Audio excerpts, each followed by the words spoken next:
Amém. Glória a Deus. Deus dá graça, né, irmãos? Deus tem que dar muita graça. Irmãos, olha, a gente aprende tanto ficando lá com eles. Eu às vezes me aventuro, mas é mais eles que ensinam para a gente do que a gente ensina para eles, né? E realmente é uma bênção e é uma maravilha, amém? Vocês estão bem, irmãos? Amém, graças a Deus por isso. Eu vou convidar você que nessa noite vai devolver o dízimo, ou você vai apresentar uma oferta também ao Senhor. Você pode fazer isso pelo Pix da igreja que está ali, também aí à frente no seu assento. Tem aí um adesivo com o QR Code, que você também pode fazer isso. Você pode fazer através dos gasofilaços físicos. Irmãos, a cada dia que nós aprendemos mais com o Senhor, mais também nós vamos aprender que a medida de Deus é sempre o compartilhar, amém? Diga comigo, a medida de Deus é sempre o compartilhar. Não foi diferente quando ele entregou Jesus na cruz. Ele compartilhou, não era tudo o que ele tinha, ele compartilhou só o que ele tinha, porque Jesus era o primogênito de Deus, amém? E ele entregou por mim, ele entregou por você, e a palavra diz que nós recebemos as primícias do Senhor. O que é as primícias? É o primeiro, é o melhor. E sabe, irmãos, eu vejo isso como um princípio na nossa vida, e eu falo para você com o coração cheio de alegria, que eu não preciso trazer esse princípio só para a minha vida financeira. Eu quero oferecer as primícias para o Senhor desde o meu acordar, irmãos. Eu não quero oferecer só as primícias para o Senhor, o dinheiro que vem nas minhas mãos, porque isso é pouco. Eu quero oferecer para o Senhor as primícias do louvor do meu dia, as primícias da obediência, as primícias da gratidão, as primícias do reconhecimento. E sabe, irmãos, não tem como separar uma coisa da outra. E quando nós vamos olhar na palavra, existe esse princípio em Provérbios, que nos ensina, Provérbios 3, que vai ensinar para mim e para você, que nós devemos ter isso como princípio na nossa vida, de apresentarmos ao Senhor as nossas primícias, de apresentarmos para Ele aquilo que é o melhor. Então, sabe, querido, eu estava meditando nisso durante esse dia, e eu falava, Senhor, olha, eu quero que o Senhor me ensine a de fato entregar as primícias do meu coração para o Senhor. E em Provérbios 3 diz assim, olha, confia no Senhor de todo o seu coração e não te apoies no seu próprio entendimento. Em todos os seus caminhos reconhece-o e Ele o direcionará às suas veredas. E no 9 ele fala, honre ao Senhor com os teus bens, com as tuas primícias e com todos os seus ganhos. Irmãos, qual é o primeiro ganho que nós temos? Não é o seu emprego, não é a sua família, não é a sua casa, mas é a sua vida. A sua vida, a minha vida, que na verdade não é nossa porque recebemos do Senhor, é o primeiro bem que nós devemos oferecer às primícias. É o primeiro bem que nós devemos olhar como bem e devemos de fato entregar e oferecer para Deus todos os dias, e com as ofertas e com os dízimos não é diferente, irmãos. Porque diz essa palavra também que é assim. Não é como uma barganha que você faz com Deus, não. Se você e eu aprendemos a entregar a nossa vida para Ele. Ô, irmão, meus amados, o nosso bolso é o de menos. Se você aprende a entregar seu coração para o Senhor, sabe? Ele vai te desafiar a entregar muitas outras coisas. E a gente vê isso na igreja dos apóstolos, que a Bíblia diz que eles vinham e entregavam tudo. Eles vinham e entregavam tudo, por quê? Porque o coração deles estava entregue. Quando o nosso coração está entregue, as outras coisas se tornam secundárias para nós. Então talvez você está preocupando primeiro em entregar as suas finanças. Você não vai conseguir. Primeiro você tem que entregar seu coração. E aí Deus vai trabalhar no meu coração e no seu coração. E tudo que você tiver que entregar, você vai entregar por amor, querido. Você vai entregar porque você tem um entendimento, você tem uma consciência de entrega. Então você vai entregar seu tempo, você vai entregar seu entendimento, você vai entregar tudo. E essa é a minha oração. Não é que nós tenhamos pessoas aqui que entreguem 10%, mas que você aprenda a entregar tudo para aquele que se entregou e se esvaziou completamente por amor a nós. Amém? Então eu quero orar ao Senhor e agradecer pela sua vida. Você não vai contribuir hoje não? Eu quero agradecer pela sua vida. Você não é dizimista não? Eu quero agradecer ao Senhor pela sua vida. Porque você já recebeu o primeiro bem, que é a própria vida. E aí as outras coisas te serão acrescentadas à medida que você entregar seu coração. Amém? Curva a sua cabeça, feche os seus olhos. Senhor, essa é a tua palavra. E sobre esta palavra é que eu quero te agradecer, porque diz que nós não podemos esquecer da tua lei, mas guardá-la no nosso coração, guardar os seus mandamentos. Senhor, e assim também precisa ser com as finanças, com a nossa saúde, com a nossa mente, com tudo que o Senhor nos entregou. Quantos de nós não temos agradecido nem sequer pela própria vida, porque temos considerado os outros bens muito mais importantes. Senhor, o que são os bens se alguém não pode ter a vida para desfrutar? O que são os ganhos se o maior ganho de todos, que é a existência, que é a nossa própria vida, não louvar ao Senhor e não te reconhecer em todos os caminhos? Pai, juntamente com os meus irmãos nessa noite, eu reconheço que eu não consigo, que eu sou fraca, que eu sou falho. Então me ensine a entregar a cada dia o meu coração para o Senhor. Quando Ele quiser se inclinar para mim mesma, quando Ele quiser se inclinar para as vaidades, para as tentações, para as coisas que me cercam, me ajude a reconhecer: o meu coração pertence a um só. E eu quero entregá-lo por inteiro e por completo. E assim, todas as coisas que eu vier a ter, que eu me lembre que só são possíveis porque primeiro o Senhor me deu a vida. E que tudo que eu tenho, na verdade, nada me pertence, porque veio das tuas mãos. Eu te agradeço, Senhor, pela vida de cada um dos seus filhos que tem contribuído, que tem entendido. E eu tenho certeza que tem provado e tem visto do seu cuidado. Eu te agradeço por isso, em nome do Pai, do Filho e do Espírito Santo de Deus. Amém e amém. Amém, amados? Quero deixar o convite aqui para você de na quarta-feira, às 20 horas, participar conosco do culto. Nós estamos tendo aqui as histórias de fé, têm sido tão edificantes. Eu quero convidar você a participar conosco, amém? Domingo, sempre às 18h30. Prepare o seu coração, porque acredito que nós não temos ainda a data específica, mas a partir do mês de outubro, nós vamos ter um segundo horário de culto na igreja, amém, amados? Aos domingos, que vão ser aos domingos pela manhã, amém? E nós precisamos de você. A igreja precisa de você para servir. Você tem lugar aqui para isso, tá, queridos? Nós não estamos aqui como pedra de tropeço para você não servir, dizer, é muita exigência. Pelo contrário, querido. Nós queremos proporcionar a você que você viva o melhor de Deus, que você desenvolva os seus dons e que você possa ser alguém, uma coluna de edificação nessa casa, servindo a vida de outras pessoas. Amém, queridos? Então, abra seu coração para isso. Nós vamos fazer isso juntos, amém? Junto não, que é pouco. Vamos fazer unido, né?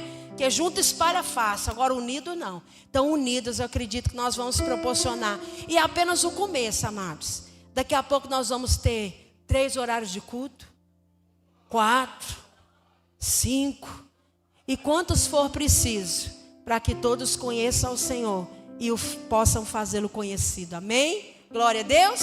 Aleluia. Glória a Deus. Então nós vamos para frente, que literalmente atrás vem gente. Amém? Quero convidar você, querido. Tem mais algum aviso aí que eu esqueci? Não? Então tá bom. Eu quero compartilhar com você uma palavra nessa noite. Daqui a pouco nós vamos celebrar a ceia do Senhor. Irmão, olha para mim. Não existe uma imagem tão bonita, uma cena tão linda como uma mesa posta. E principalmente quando essa mesa está posta com o corpo e com o sangue de Cristo. Não tem nada mais precioso do que nós observarmos e que Jesus, Ele nos entregou esse princípio. E hoje eu quero falar para você um pouco sobre a mesa e a cruz.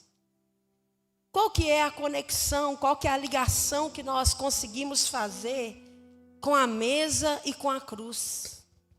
Pastora, mas como assim a mesa e a cruz? Irmãos.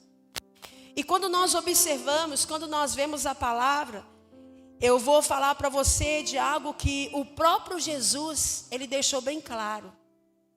Antes de ir para a cruz, o que Jesus fez? Ceou com os discípulos. Então a mesa, ela sim está ligada com a cruz. Porque a mesa estava apontando para onde? Para a cruz. Então não tem como eu entender a cruz sem entender a mesa. Mas como assim? Irmão. Eu preciso compreender, eu preciso entender o que é que Deus quer falar comigo, o que Ele quer nos ensinar, através da comunhão, através do relacionamento. E sabe o que é mais interessante? Nós vamos ver aqui também que depois da crucificação, depois da ressurreição, aonde Jesus foi visto, o que Ele fez antes de subir ao céu? Sentou-se à mesa. Gastou tempo aonde? Na mesa. Com quem? Com os discípulos. Fazendo o quê? Ensinando. Então, por muitas vezes, irmãos, nós estamos querendo entender a cruz, entender o sacrifício, entender o milagre da ressurreição, entender o milagre da santificação, o sangue, o corpo, sem entendermos a comunhão. E sabe, querido, eu quero falar algo com você que nesses dias Deus tem ministrado ao meu coração. Irmãos, todos nós vamos ter 3 tipos de conhecimento. Quais são esses conhecimentos? O conhecimento intuitivo. Que conhecimento intuitivo que é esse? É o conhecimento que você tem pelo interesse, tá? Que é o mesmo conhecimento que alguns animais eles podem ter. Alguns répteis, anfíbios, eles também podem ter. Que é o conhecimento por interesse. Vou dar um exemplo para você. A formiga. A formiga é um bichinho que tem um conhecimento intuitivo. Que diferente de mim, de você, que não tem um raciocínio, que não tem um poder claro de entendimento, a formiguinha também, irmãos, ela tem esse entendimento, não entendimento, desculpa, esse conhecimento que vem pelo interesse. Por exemplo, se nós pegarmos um bloquinho de açúcar e colocarmos num lugar, o que vai acontecer? Elas vão todas para lá. O que é isso? Conhecimento por interesse. E todos os dias, se você colocar esse bloquinho de açúcar lá no mesmo lugar, no mesmo horário, o que elas vão fazer? Elas vão lá. Isso significa que até a formiga aprende a cultuar. Por quê? No mesmo dia, igual a gente, no mesmo horário, ela vem por causa de um alimento. Agora, se eu quiser acabar com aquela festa, o que eu faço? Tiro o açúcar. Não é assim? Segundo tipo de conhecimento é o conhecimento instintivo. Que conhecimento instintivo que é esse? É o conhecimento pela necessidade. É por instinto, entendeu? É por necessidade. Por exemplo, o bebê, quando ele nasce, ele chora por quê? Por instinto, por necessidade. Alguém ensinou para ele aonde fica a comida, irmãos? Não. Mas como que ele sabe que a comidinha está lá? E ele chora, e ele já vai ali procurando, né? Você já viu essa cena tão bonitinha? Ele vai procurando ali pelo cheiro, e ele chora até que ele encontra. Então é um conhecimento instintivo. Agora, irmãos, o terceiro é o conhecimento intencional. Que nenhum outro ser tem, senão eu e você. E que conhecimento intencional é esse? É o conhecimento que passa pela vontade. Esse conhecimento só eu e você temos. Que é o conhecimento da essência do ser humano. Da essência que eu e você fomos criados por Deus. Formados pela vontade de Deus. Então nós temos um conhecimento intencional. Porque nós fomos criados por Deus e na sua essência, Deus colocou esse conhecimento em você. A essência dessa nossa natureza humana, que esse conhecimento intencional, É o conhecimento que Deus colocou em você, que é o que te leva a conhecer a vontade de Deus e a tornar-se um instrumento da revelação e da vontade de Deus. Então nenhum outro ser tem esse conhecimento, que é o conhecimento da vontade de Deus, decisão de conhecê-lo. E interessante porque este é um atributo exclusivo gerado da pessoa de Deus, irmão. Homem nenhum, ciência alguma na face dessa terra pode gerar isso em você.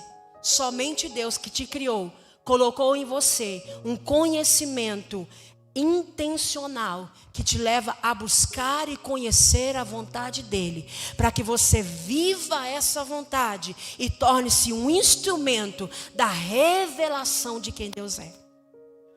Então, quando nós observamos isso, irmãos, e nós vamos olhar aqui na palavra de Deus, e já vou abrir com você, entendendo que este é um atributo pessoal de Deus, e Ele colocou essa essência em você, a partir não do homem, não de você mesmo, mas de Deus. Então o que nós temos na nossa essência, essa essência que Deus colocou de nós desejarmos intencionalmente conhecermos a Deus. Não porque, como a formiga, irmãos, é muito fácil ter uma igreja de formigas. É muito fácil ter uma igreja de formiga, de gente que não pensa, mas de gente que vem por interesse. Só que se tira o interesse, se tira o açúcar, as formigas vão embora.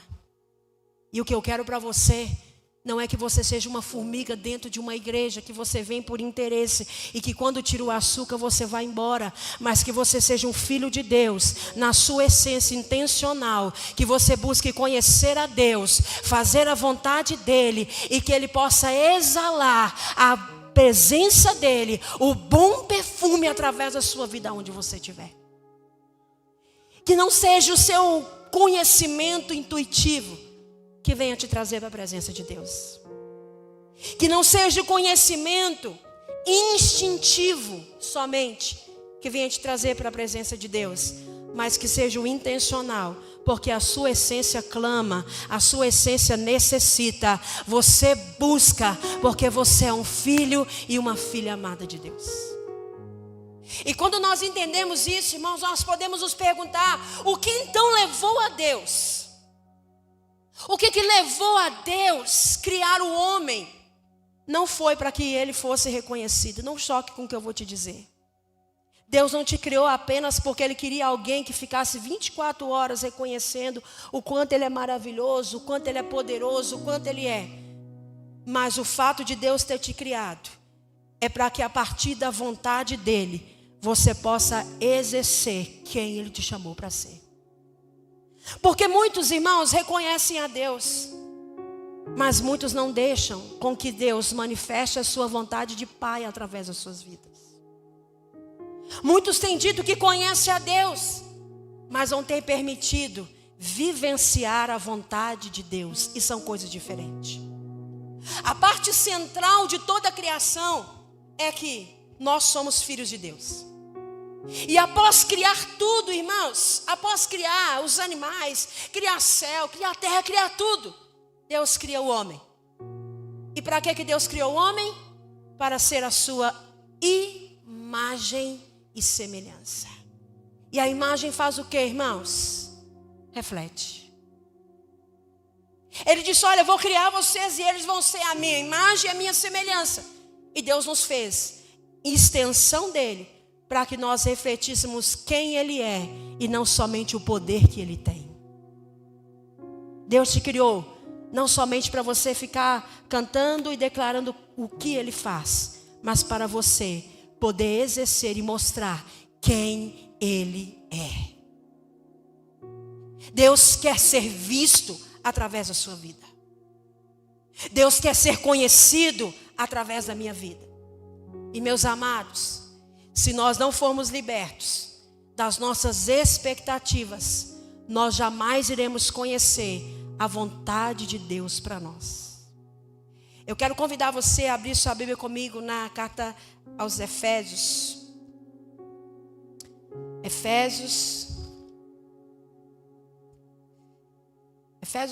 Filipenses, está perto. Efésios capítulo 3. Oh, desculpa, viu? Isso, gente, era para testar vocês, muito bem. Tô brincando. Eu errei mesmo, eu admito, eu errei. Filipenses capítulo 3, versículos 18 ao 21. Filipenses capítulo 3, versículo 18. Amém? Diz assim: porque muitos há, dos quais muitas vezes vos disse, e agora também vos digo chorando, que são inimigos da cruz de Cristo, cujo fim é a perdição, cujo Deus é o ventre, e cuja glória é para a confusão deles, que só pensam nas coisas terrenas. Mas a nossa cidade está nos céus, de onde também esperamos o quê? O Salvador, o Senhor Jesus Cristo. Amém? Amados, nós precisamos urgentemente sermos libertos das nossas expectativas. Porque enquanto nós não formos libertos das nossas expectativas, nós jamais iremos conhecer a verdadeira vontade de Deus para nós. Enquanto nós vivermos nesse conhecimento intuitivo, lembra da formiguinha? Por interesse, numa expectativa, em algo que espera, aquilo que eu quero, aquilo que tem que ser da minha forma, nós nunca vamos conhecer a vontade de Deus. E aqui Paulo fala de uma classe de pessoas. Ele falou assim: olha, porque existem essas pessoas, porque muitos há, que agora eu vos digo que chorando são inimigos de quê? Da cruz de Cristo, cujo fim é a destruição, e cujo Deus é o seu ventre. Cujo Deus, em algumas traduções vai dizer que cujo Deus é o seu estômago, cujo vai dizer que cujo Deus é a sua vontade. Lembra da formiguinha? Qual que é o sentimento dela? Ela vai porque ela tem interesse, não é? Qual que é o interesse dela? Saciar o seu ventre. E amados, nós precisamos observar isso hoje. Abra sua Bíblia aí no livro de Lucas, capítulo 24. Quero passar por aí com você para nós construirmos algo. Deixa o Espírito Santo ministrar isso na sua vida, no seu coração, amém? Lucas capítulo 24, eu já preguei sobre essa mensagem várias outras vezes. Sobre Jesus no caminho de Emaús, quando ele não é reconhecido. Mas eu quero chamar a sua atenção aqui para alguns versículos em especial. Olhe para você ver no capítulo 24, versículo 15. Diz assim: e aconteceu que enquanto eles caminhavam juntos e conversavam entre si, o próprio Jesus, diga comigo, o próprio Jesus. Diga, o próprio Jesus. O próprio Jesus se aproximou e ia com eles. Versículo 16. Mas os olhos deles estavam como que fechados, para que não o conhecessem. Irmãos, por que eu disse para vocês que se nós não formos libertos da nossa expectativa, nós nunca vamos conhecer a vontade de Deus para nós? Os olhos daqueles homens estavam fechados. Eles estavam cegos de quê? Da sua própria expectativa. Os olhos deles estavam tão cegos de uma expectativa que era deles, irmãos, que eles não conseguiram ver o próprio Jesus. Irmão, você entende que não era um pregadorzinho que estava lá com eles, não. Não era um missionário que estava andando do lado deles, não. Quem é que estava, irmão? O próprio Jesus. Mas a expectativa deles era tão grande que eles estavam como que cegos, que não perceberam que era Jesus que estava ali do lado deles. E olha para você ver comigo no versículo 21. o que eles vão dizer, o que a expectativa faz comigo e com você. Mas nós esperávamos que fosse Ele quem havia de remir Israel. E todavia, além do mais, já é hoje o terceiro dia, desde que essas coisas aconteceram. Irmãos, nós precisamos aprender algo nessa noite. O Evangelho, Jesus Cristo, não veio para suprir as suas expectativas. A palavra de Deus não é para suprir as minhas expectativas. Deus não trabalha para suprir as suas expectativas.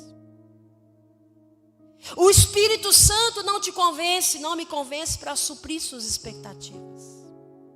Deus trabalha para cumprir com a vontade dEle, que é boa, que é perfeita e agradável. Mas muitos de nós estamos tão cegos da nossa expectativa, que não vemos o próprio Jesus andando do nosso lado. Irmãos, quantos de nós, quantos de vocês, quantas vezes me senti frustrada com Deus, porque Deus não fez o que eu esperava. É só eu, irmãos? É só eu? É só eu que muitas vezes usei a própria Bíblia para convencer Deus de que Ele tinha que fazer o que eu queria, porque afinal de contas Ele é Deus e eu sou filha dEle, Ele tem que me abençoar. Ele tem que fazer isso por mim.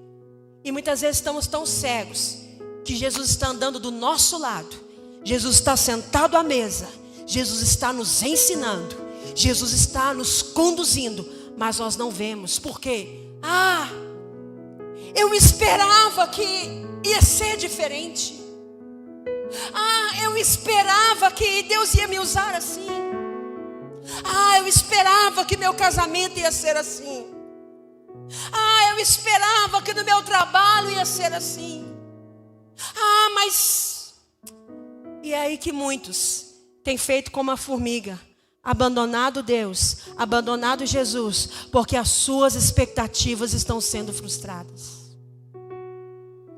Porque as nossas expectativas estão sendo frustradas, de tão cegos que nós estamos. Não estamos enxergando Jesus, não estamos vendo Jesus, porque estamos cegos com as nossas próprias expectativas. E irmãos, como é que nós conseguimos ver isso?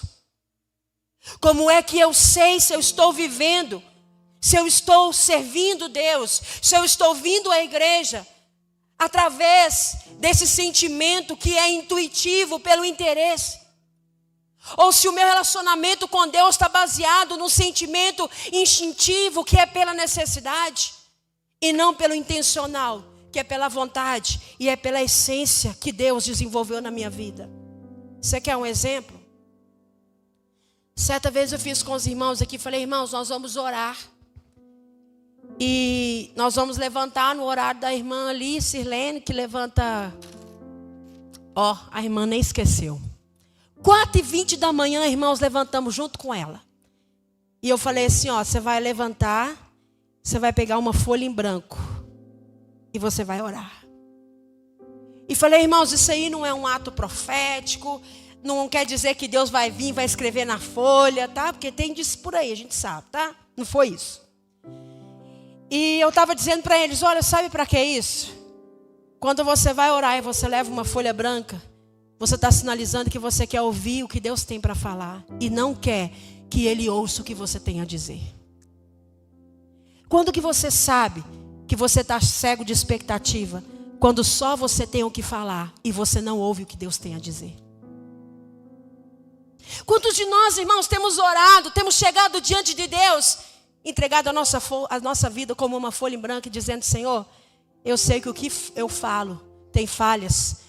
É por isso que eu quero ouvir o que o Senhor tem a dizer, porque a tua vontade é boa, é agradável e ela é perfeita. Irmão, por que você está seguindo a Jesus? É pelo interesse? É pela necessidade? Ou é pela vontade dele, a essência que ele colocou na sua vida de conhecê-lo, de viver um relacionamento de intimidade e comunhão com ele? E sabe, quero te dar uma boa notícia. Sabe o que foi que abriu os olhos daqueles homens? Está aí no versículo 30 de Lucas 24. No versículo 30 vai dizer assim: e aconteceu que estando assentado com eles aonde? Assentado com eles à mesa, ele tomou o pão e o abençoou e o partiu e deu a eles. Sabe quando os nossos olhos começam a ser abertos de uma expectativa de que Deus tem que fazer o que eu quero? E meu irmão, eu já me frustrei muitas vezes, porque eu me julguei tão espiritual que era Deus que tinha falado aquilo comigo. Irmão, mentira, não era Deus que tinha falado comigo. Era a minha carência, era a minha necessidade, era tudo menos Deus. E foi muito duro descobrir que não era Deus que tinha falado aquilo comigo. Foi muito duro, sabe por quê? Nós não estamos prontos para sermos frustrados. Não pense você e eu que nós estamos prontos para sermos frustrados por Deus, porque nós não estamos. Não pense você que você ama tanto a Deus ao ponto dele frustrar todos os seus planos e dizer: não é isso que eu tenho para você. Eu não estou nisso, eu estou aqui e é aqui que eu quero que você ande. Irmãos, é duro. Dói você ter que ouvir que não era aquilo que Deus queria para você, que aquilo era a sua vontade, que aquilo era o seu desejo, era tudo menos o que Deus queria para você e para mim. E a palavra diz que quando Jesus se assenta à mesa com aqueles homens, quando Jesus reparte o pão, foi que eles reconheceram quem ele era. Sabe quando as pessoas vão reconhecer quem Deus é na sua vida e qual é a essência que está em você? Não é quando os seus planos não se frustrarem. Não é quando tudo na sua vida der certo. É quando você aprender a partir o pão. É quando eu aprender a compartilhar. É isso que aponta para a cruz. É quando eu aprendo que o relacionamento que Deus quer que eu tenha com Ele está além do interesse, está além da necessidade, mas precisa amadurecer para a intencionalidade. Irmãos, muitos ainda estão parados em um desses níveis de conhecimento de Deus. Muitos podem chegar até Deus pelo interesse. Irmão, eu não te julgo por isso, mas você não pode permanecer muito tempo nesse lugar. Existem pessoas que já chegaram até Deus pela necessidade, irmão. Quantos aqui não se chegaram até Deus pela necessidade, por causa de um casamento destruído, por causa de uma falta de um emprego, por causa de um problema na sua vida? Muitos de nós. Mas não é o fato de como você chega até Jesus, mas a maneira como eu permaneço em Jesus. E o fato é que nós precisamos evoluir no nosso relacionamento com Ele. Não pode continuar sendo só pelo interesse. Não pode continuar sendo só pela necessidade. Não pode continuar sendo, irmão, só por causa de momentos de tribulação da minha vida. Precisa ser pela essência que Deus colocou no seu coração. O que Ele colocou na sua vida precisa ser pela vontade. E a vontade de Deus nunca foi que Ele fosse o seu Deus, porque senão, irmão, não tinha feito todo o plano. Sabe qual que é a vontade de Deus? Deixa eu dizer para você, Deus é um pai que deseja se relacionar com seus filhos. Deus é um pai que deseja relacionar-se com seus filhos. E infelizmente, irmãos, aonde o Deus de muitos homens habita, na satisfação da sua necessidade, na contemplação dos seus interesses. É por isso que muitos vêm e abandonam a Deus, irmãos. Não se assentam na mesa, só querem olhar para a cruz. Meu Salvador, Ele é seu Salvador, Ele precisa ser o seu Senhor. Mas Jesus veio para que você se relacionasse com Deus como um pai. Algum de vocês aqui, ao se assentar na mesa de casa, Pede autorização. Aqui, se você quiser, me passe o bife, por favor. Alguém aqui faz isso? Não. Na mesa da sua casa, você afirma: me passa o bife aí. Porque você fala como quem manda. E sabe o que Deus quer para você? Não é que você e eu continuemos vivendo como escravos, mandados pelo nosso interesse. Vivendo como escravos, mandados pela nossa ansiedade, pela satisfação da nossa necessidade, carregando um Deus no nosso ventre. Se Deus faz o que eu quero, tudo bem. Se Deus me frustra, que Deus é esse? Oh, irmão, muitos de nós estamos usando a Bíblia para tentar convencer Deus, e parece que num culto como esse, o único que não é convertido é Deus. Porque parece que o tempo inteiro nós estamos querendo converter Ele no que nós queremos, e queremos provar para Ele do que o que nós queremos é o melhor. Oh Deus, faz isso aí para mim, porque o Senhor sabe, né? Isso aqui é o melhor, essa é a tua vontade. É o Senhor que não está vendo ainda, mas o Senhor vai se convencer. Irmãos, nós não podemos continuar cegos por esse Deus que está no nosso estômago, que quer se satisfazer na contemplação dos nossos interesses. Deus é um Pai que deseja ser conhecido. E Ele será conhecido na comunhão, ao redor da mesa, comigo e com você, irmão. A cruz, ela simplesmente estava apontando aquilo que Cristo havia feito por meio do Pai. Ensinando cada um daqueles discípulos a amar, a dedicar-se, a servir uns aos outros. E tanto é que instantes antes de ir para a cruz, Jesus se assenta com eles. Ensina para eles: vem aqui, vamos nos assentar à mesa. A palavra diz que Jesus pega uma toalha, irmãos, e fala com os discípulos: vem aqui que eu vou lavar o pé de vocês. Para variar, Pedro: Senhor, o Senhor não vai lavar meus pés de jeito nenhum, Senhor. O Senhor não pode fazer uma coisa dessa. Jesus vira para ele e fala: Pedro, se eu não lavar os seus pés, você não tem parte comigo. E ele falou: Jesus, então tá, não lava só os pés, não, lava a cabeça, lava os pés, lava tudo. Exagerado, né, como sempre. Jesus falou: não, Pedro, não tem necessidade disso, porque vocês já foram limpos pela palavra. Só o que Jesus estava falando? Vocês estão vendo isso aqui que eu estou fazendo? Façam vocês também. Você está lavando os pés de quem, querido? Você está se humilhando para quem? Você está engolindo o seu orgulho por amor a alguém? Então você não entendeu o que é mesa, e por isso ainda não entendeu o que é cruz. Você está dignificando a vida de alguém? Ou você ainda está ocupado com as suas necessidades, infartando-se das suas vontades, suprindo os seus interesses? Deus quer ser conhecido na comunhão, ao redor da mesa, irmãos. Quando voltarmos, Jesus não está preparando um culto para nós, sabia? O que Jesus está preparando, irmãos? Uma mesa. Não é isso que a palavra de Deus diz, ou eu estou errada? Ele está preparando uma mesa, e nós vamos festejar com Ele o quê? As bodas do Cordeiro. Ele falou: olha, vocês vão ficar aqui, eu estou indo lá para casa. O que Ele falou? Estou indo para casa, não foi? E eu vou preparar um lugar para vocês, porque na casa do meu Pai tem muitas moradas. Ele não falou: estou indo para a sinagoga, e aí na sinagoga eu vou preparar um trono para você, viu, Mel? Vai ter um lá, um anjo de cá, um anjo de lá. Não, ele falou: estou indo para casa, e vocês também vão voltar para casa.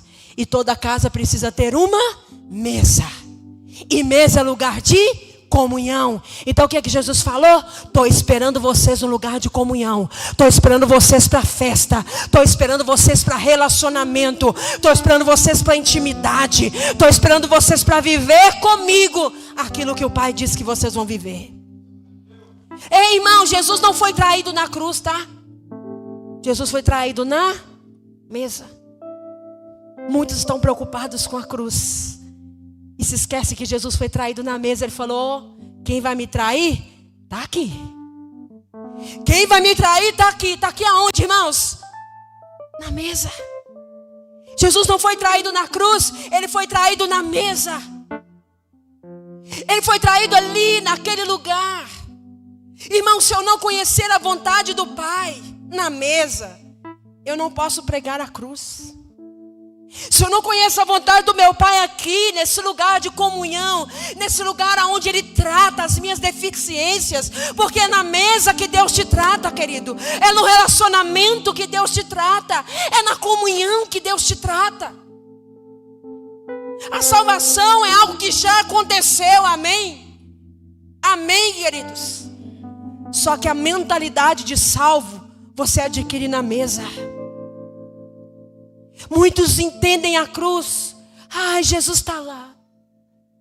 Ai, Jesus sofreu. Irmãos, Jesus não deixou para nós a visão de um ferido na cruz. Ele deixou para nós a visão de um glorificado que já não estava mais no túmulo, porque o túmulo está vazio.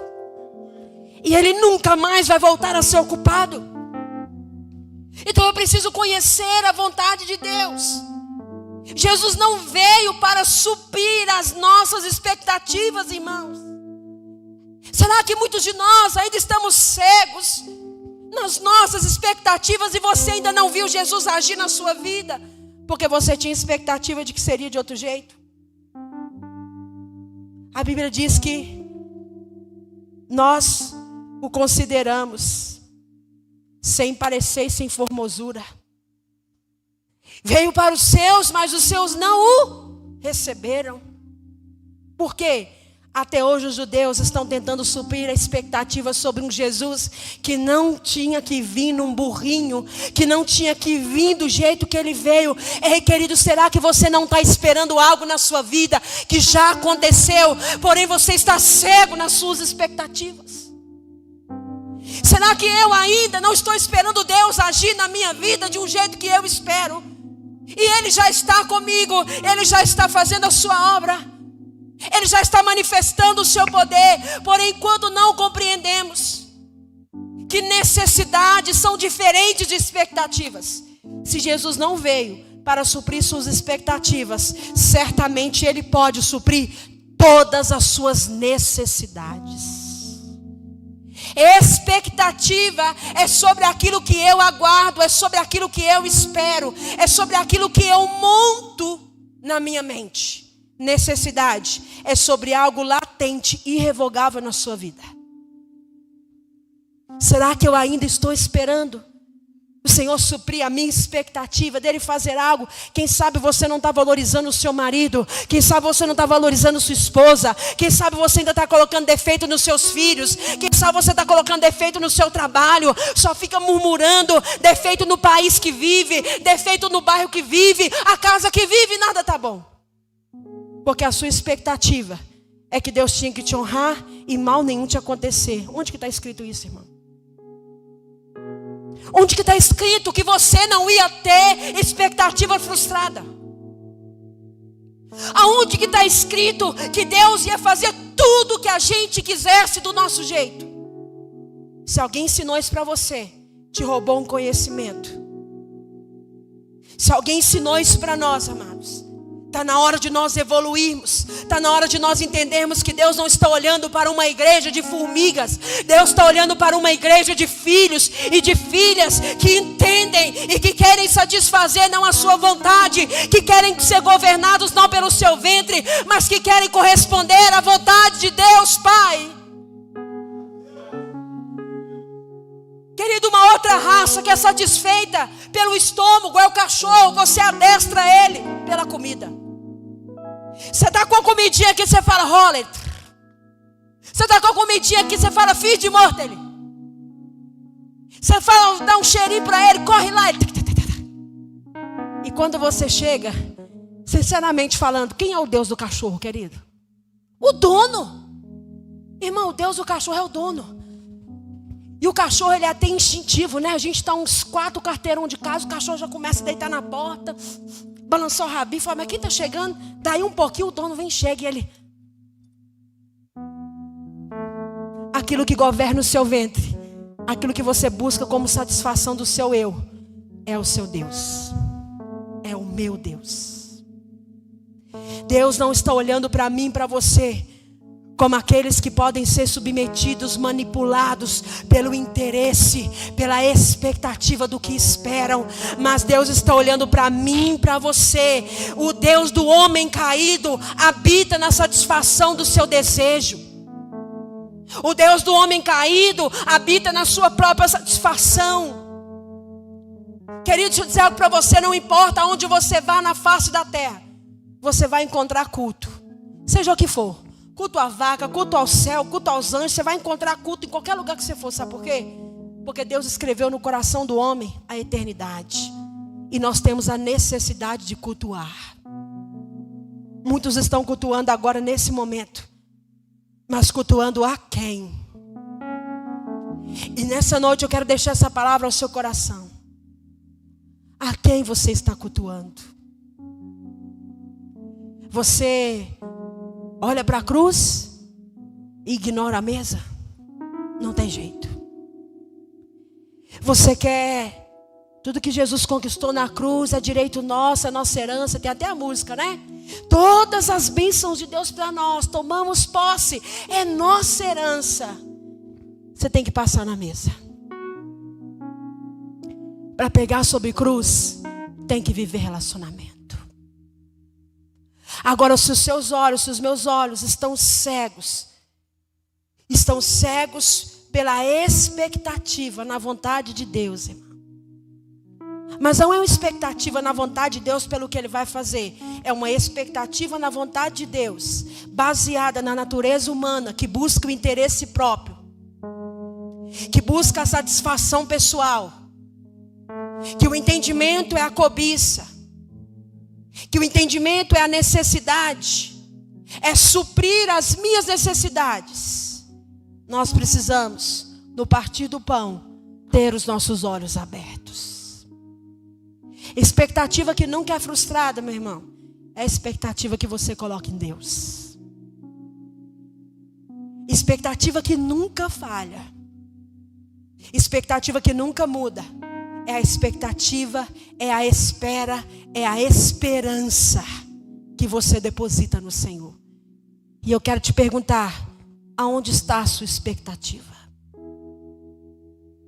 Você ainda se sente frustrado por Deus?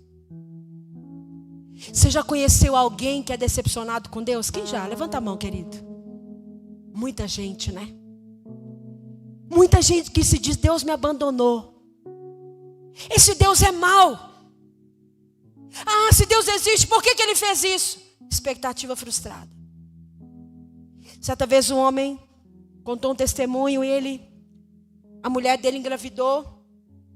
E eles tiveram um diagnóstico de que o bebê viria com uma deformidade. E aquele homem cristão, servo de Deus, aquela coisa toda que você sabe. E ele chega para o pastor e ele fala, pastor, mas isso não pode acontecer. Eu estou indo para o monte, eu estou jejuando, porque olha, não, isso é coisa do diabo, porque como que um servo de Deus, isso pode acontecer e tudo. E naquela ocasião o pastor virou para ele e falou, irmão, nós vamos ter que orar mesmo. Mas não é para que Deus melhore a saúde do seu filho, é para que Deus dê um pai melhor para o seu filho. Por que aquele homem estava orando para mudar o desígnio de Deus? É porque ele estava preocupado com o filho? Não. É porque a expectativa dele tinha sido frustrada. Irmãos, por que nós estamos orando? Para que Deus mude o nosso coração? Ou para mudar o coração de Deus com relação às coisas que nós queremos? Para que nós lemos a Bíblia, irmãos? Para conhecer a Deus?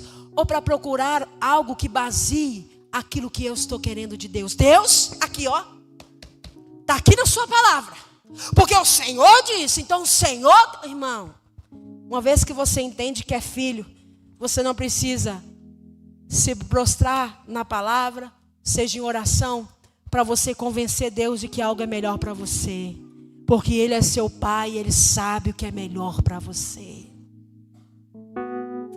Às vezes Deus não vai mudar as situações da nossa vida, Ele vai mudar a nossa vida na situação em que estamos vivendo. Se tudo na sua vida tivesse acontecido do jeito que você queria, você não estava aqui.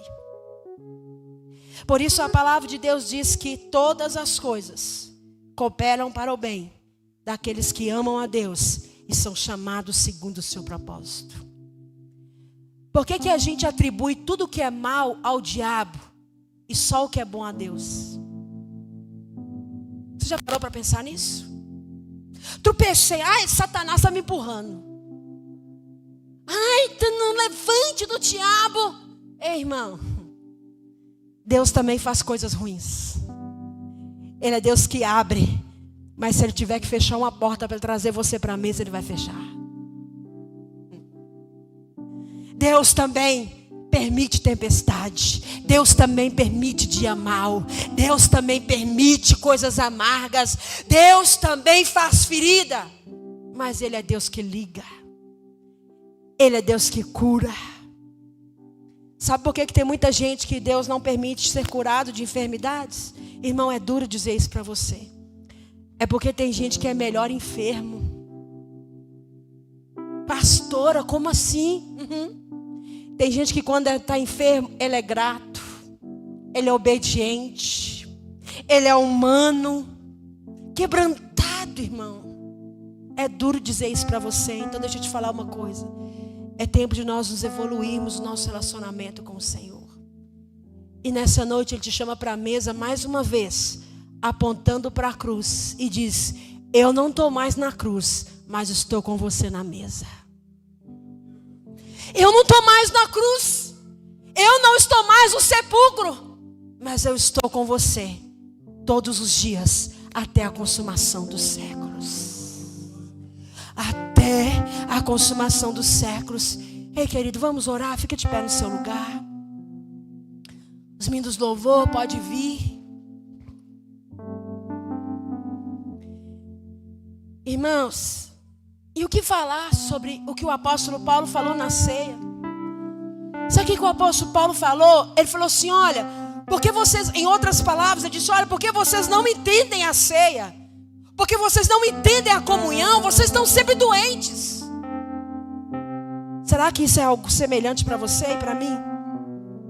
Aqui, porque vocês ainda não entenderam o partilhar, porque vocês ainda não entenderam a comunhão, ainda não entenderam o relacionamento, vocês estão doentes. Vocês não aprenderam a compartilhar, vocês não olham para o lado. Aqui, ó, tá ficando a viúva, tá ficando sem comer, os outros estão ficando sem comer. Vocês estão passando um em cima do outro. Será que vocês não têm comida em casa? Essa mensagem, se você ler o capítulo inteiro, você vai observar. Sabe o que isso mostra? Sentar na mesa, estar em comunhão com Cristo, te ensina a estar em comunhão com seu irmão e do seu lado. É na comunhão que os nossos olhos são abertos, queridos. É na comunhão que caem as escamas dos nossos olhos. Quem sabe Jesus está do seu lado, você não está vendo. Porque Ele tem que me abençoar desse jeito. Ele tem que fazer desse jeito. E se não fez, irmão, está tudo bem. Porque se não fez do seu jeito e fez do dele, está perfeito. Agora, se não faz do dele, faz do nosso, irmão, aí é ladeira abaixo. Entenda algo. O nosso relacionamento com Deus tem que ter uma profundidade o suficiente para, se tudo na sua vida se frustrar, você entender que se todavia o plano de Deus não foi frustrado, aleluia, porque afinal eu nasci para fazer a vontade de Deus. Então você quer evoluir no relacionamento com Deus? Irmão, abre o peito, cai para dentro desse rio, porque Ele vai frustrar os seus planos. Ele vai mudar a direção da sua vida. Ele vai até atrapalhar algumas coisas aí que parecem que estão arrumadinhas. Mas deixa eu te falar uma coisa. Você tem a oportunidade, e eu, de vivermos no centro da vontade de Deus. Deus é um pai que está buscando relacionamento com os seus filhos. Irmão, é por isso que Ele não está preparando um culto, Ele está preparando uma mesa. Não quer dizer que no culto não tem relacionamento, mas é na mesa que tem intimidade. É na mesa que tem olho no olho. É na mesa que você percebe.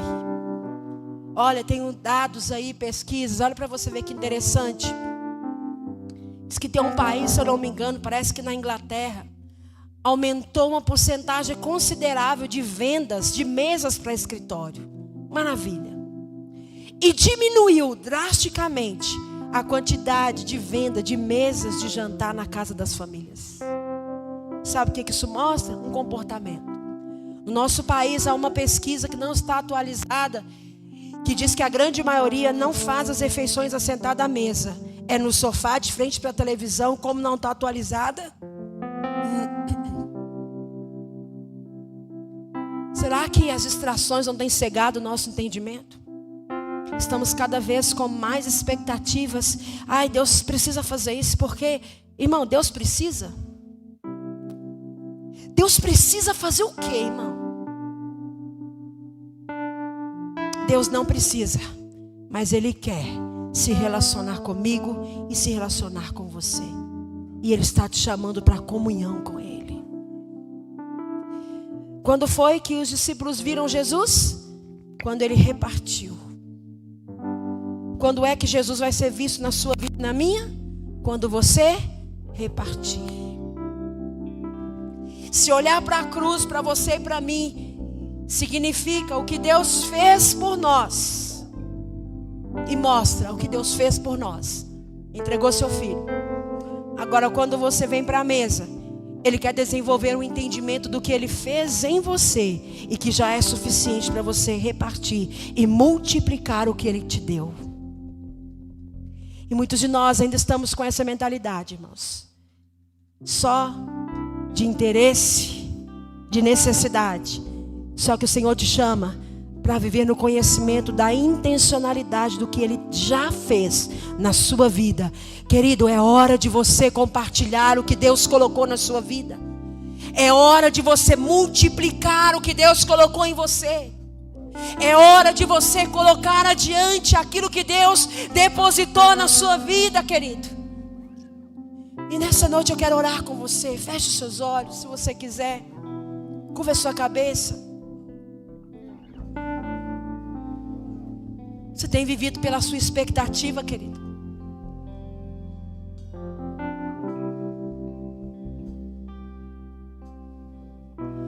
Será que eu tenho vivido para Deus suprir aquilo que eu quero? Quantos de nós temos sofrido porque se não for do jeito que a gente quer, não serve? Como meninos mimados. Quantos viraram as costas para a igreja? Viraram as costas para o serviço ao próximo, porque disseram: ah, mas eu servi tanto, eu fiz tanto, e olha aí o que aconteceu. Ô irmão, dá tempo de você voltar para a mesa. É tempo de você voltar para esse lugar de comunhão, de você entender que se a sua expectativa for frustrada, o que importa é que os planos de Deus não foram. Será que você e eu não estamos vendo Jesus porque estamos cegos? Será que você e eu temos andado tão preocupados com tantas coisas? Não temos visto Jesus? Era o próprio Jesus com eles. Ô irmão, é o próprio Jesus na sua vida. É o próprio Jesus te falando nessa noite. É o próprio Jesus nos ensinando que Ele não quer que nós venhamos viver para satisfazer o Deus do nosso ventre. Ele não quer que você viva para a sua vontade, porque Ele sabe que essa vontade é falha, essa vontade é caída, essa vontade ela é contaminada. Mas Ele te chama para viver a vontade dEle, querido. E viver na vontade de Deus para muitos é uma loucura, viu? Já vou te avisando. A conta não fecha, você não entende. Mas se é a vontade de Deus, confia. Confia nele. Confia, entrega seu coração sem medo. Porque certamente é o melhor dele para a sua vida. Vá falando com o Senhor aí, que Ele tira esse tempo. Os meninos vão ministrar aqui uma canção. Enquanto isso, o diaconato vai se posicionar aqui. Mas eu queria convidar você a fazer algo nessa noite. Eu queria convidar você, querido, a nós darmos uma resposta para essa palavra nessa noite. E você e eu vamos fazer algo diferente aqui agora. Ao invés de você não é obrigado a fazer isso, querido. Mas se você recebe essa palavra, assim como eu estou recebendo no meu íntimo, eu quero convidar você a repartir o que você já recebeu com alguém aí nessa noite. Querida, eu queria que a gente fizesse isso. De preferência, você mulher, procura uma mulher. Você moça, procura outra. Homens, assim sucessivamente. Mas aqui eu queria convidar você. Talvez você olhe para você e fale, mas eu não tenho nada. Nunca mais fala isso, querido. Quando você fala isso, você está negando Deus na sua vida. E você sabe o que você fala isso? Isso é uma prova de que você está cego pela sua expectativa. Quando eu falo isso, eu estou dizendo que Deus tem que me usar igual Ele usa o fulano. Eu tenho expectativa de que seja assim. Não, querido. Você precisa deixar Deus abrir os seus olhos. Então faça isso nessa noite. Sai do seu lugar, procure alguém. Eu sei que eu pedi o diaconato para estar aqui, mas até nós, diaconato que está aqui, procure alguém para vocês orarem juntos. Todos nós, pastor Washington, eu. Você vai fazer isso, querido. Olha, antes de nós partirmos aqui, compartilharmos esse pão, nós temos que compartilhar o pão da vida, que é Jesus Cristo que está aqui em nós. É esse que deve ser compartilhado. Então vamos lá, querido. Sai do seu lugar, procura alguém aí, para você orar junto com essa